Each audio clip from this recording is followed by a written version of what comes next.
Alright, so what we have is, this is one of those plastic welders, and of course first thing happened when I got it, there was a crack in this edge right here. So this little handle piece fell out. You can see where it's impacted. They probably dropped it on the ground because it came wrapped up in a baggie like that. Of course that's eBay for you. And so I wanted to kind of show you the ease of operation with these things. There's no screw or anything. You put this in there and it actually fits a little bit too big, like this, and what you have to do is kind of pinch it down till it goes in and just give it a little snug, and I believe that actually just gives it enough of an interference fit. So let's see if I can get you right up to this. And before my battery went dead, so we'll see, hopefully this thing won't go out on me again, but you can kind of see there's a button right here, and I'm going to push that down and you're going to kind of watch to see what that thing does. Hopefully you can see it. So I push it down. Oh, first I better plug it in.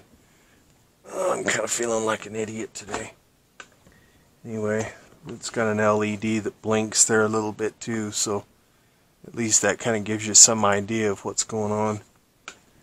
So anyway, put it in there and I'm about ready to push the button. Hopefully you can see this. And in she is, and then let go of the button. And we'll just let it sit there for a few seconds. Now, I don't know if this is how you do this on any of the other ones, but this is kind of how I'm going to do this. And then it kind of cools down, and then you can pull that back out just like that.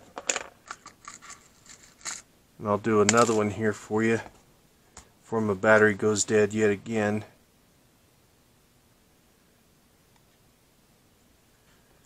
I'm going to go right in this area here. Hopefully you can still see that. Push the button down and away she goes.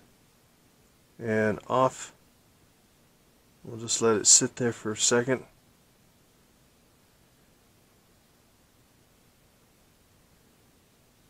And pull it out. And what you have to do is you take your regular, this is just a surface mount cutters, and these are not very strong, but they will cut this. However, it seems like it kind of tears the end of these up, so you need some little cheapy cutter pliers.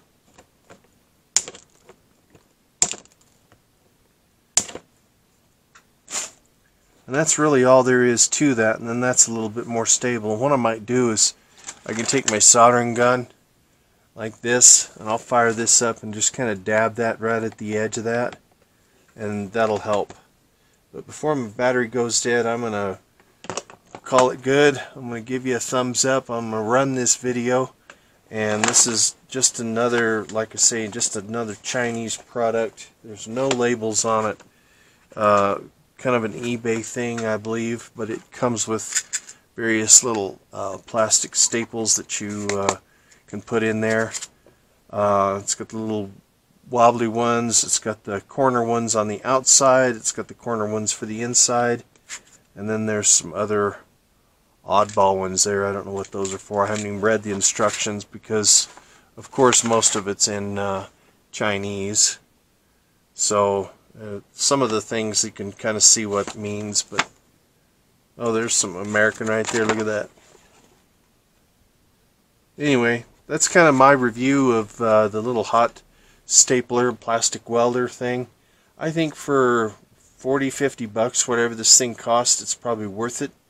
There's probably other items or other tools that are a little bit higher priced, better quality. But like I say, I do a lot of used car repairs and stuff like that where people don't want to spend a ton of money fixing them up, so they just want to kind of get them back to where they're acceptable. And these kind of things help. So anyway, thumbs up.